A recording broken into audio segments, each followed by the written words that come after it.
مسترد کیا. اور اتنا جلسہ تو کسی یونین کونسل میں بھی کوئی کراتا ہے، اور پھر اتنے سارے ریسورسز اور وسائل اور کہاں سے، مگر ایز اے ہول ان ساری چیزوں کے باوجود عوام نے ان کو ریجیکٹ کر دیا، مسترد کر دیا. تو پھر جب اس کے ساتھ ان حالات ماحول کو دیکھ کر تو پھر یہ صرف بیانات یہ رہ گئے کہ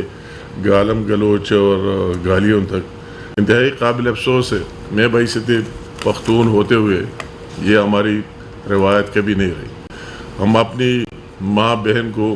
اور دوسری کی ماں بہن کو ایک جیسے سمجھتے اور ایک جیسا رسپیکٹ دیتے، مگر انہوں نے جس انداز میں اس کو چاہیے کہ وہی کمپیریزن کرتے، موازنہ کرتے کہ یا اگر مریم بی بی ہے اس کی کیا پرفارمنس ہے پنجاب میں اور میری کیا پرفارمنس ہے وہی کے پی کے میں، تو اس پر کرنے کے تو اس کے ساتھ کوئی کارکردگی کا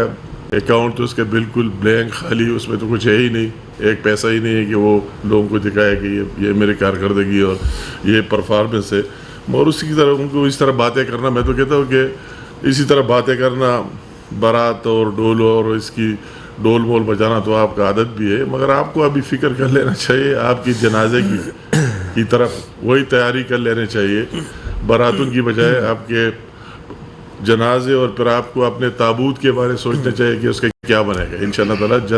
جلد آپ کے سامنے آ جائے گا. تو اس کے لیے اتنی بڑی بڑھ کے مارنا اور اتنی باتیں کرنا میں کہتا ہوں کہ بہت افسوسناک. اور اس طرح شخص کو کہ جس کی کریکٹر ہے ہی نہیں، دن کو ایک بات کرتے اور رات کو دوسری بات کرتے، یا باہر عوام کے سامنے آ کر تو ایک بات کرتے اور پھر اندر وہی لوگ جس کی بات کرتے ہیں ان کے پاس جا کر ان کو دوسری یقین دہانی اور سارے پاؤں پر پڑنے کا اس کا عادت ہے اسی ٹائم میں جب کوئی دوسرا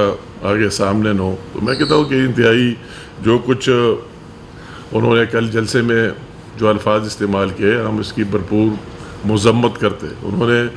ہمیشہ وہی اس طرح نفرت پھیلانے کی اور پختون روایت کی ہمیشہ پامالی کی ہے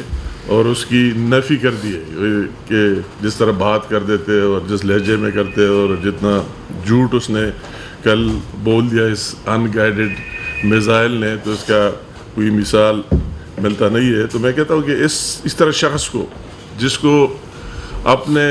حلقے میں اس کا ریٹ نہیں ہے، جیسے منتخب ہوئے وہی اس کا ریٹ نہیں ہے، وہی اس کا کنٹرول نہیں ہے، وہی لوگ شام کے بعد باہر نکل نہیں سکتے، تو اس کو کیا پر جرأت ہوتی ہے کہ وہ پورے پاکستان کی بات کرے اور پورے ملک کی بات کرے. اور اس طرح شخص کو کس طرح یہ زہر دیتا ہے. تو ہماری بات نہیں ہے، میں اور سارر صاحب اگر بات کرتے ہماری بات نہیں، جب اس کی آپس میں اس کے کیبنٹ کے اندر اس کی اسمبلی کے اندر سارے لوگ گواہی دے رہے ہیں اور ان کی لڑائی کس بات پر ہے، اس پر ہمارے صوبے کے وسائل کو مالی غنیمت انہوں نے سمجھ لیا ہے. ارے کہتا ہے کہ میرا اتنا حصہ اور فلاں کا اتنا حصے پر لڑائی ہے،